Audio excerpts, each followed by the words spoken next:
So this is from JB. Christians believe there are angels and demons among us. Some people claim to have seen them. Is there any evidence in your research with DMT that this spirit realm exists? And do you believe in angels and demons?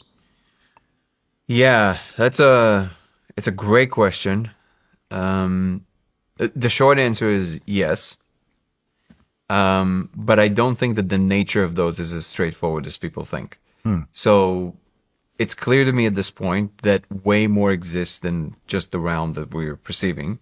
And, for religious people, this is not a surprise because they do believe that there's a realm beyond. And in fact, this whole life is some form of, getting into the right place with the right people.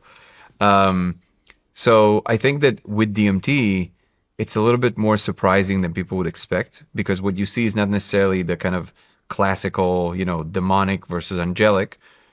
It's more like a very large array of species that you experience, and you can. It doesn't always happen, but if you do, then there's all kinds, including what I guess you would call demonic and angelic. I've experienced both, by the way. Really? So yeah, but you also have the insectoids, the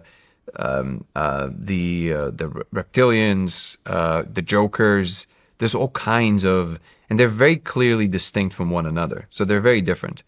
But yes, that demonic part and the angelic part, they're also there.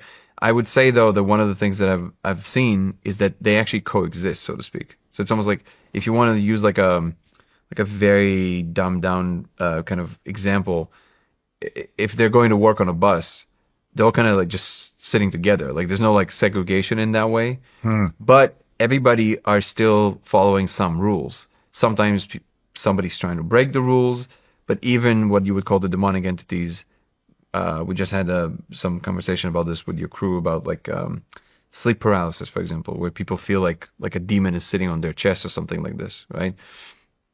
Or a witch or something like this. And I was saying that very often, if you have these like darker experiences, especially if you're a religious person, you can set up a very clear boundary. You can say things like, "In the name of Jesus Christ, I'm setting a boundary right here or in my body," and nothing is allowed to, but you have to state it. So you have to invoke the boundary and you have to be clear about that. The second you do that, something happens. It's almost like they're incapable of entering it anymore, or they're not allowed to such a degree that it's almost like nobody wants to find out what happens if you cross that line. So I would say that yes, I've seen that kind of stuff.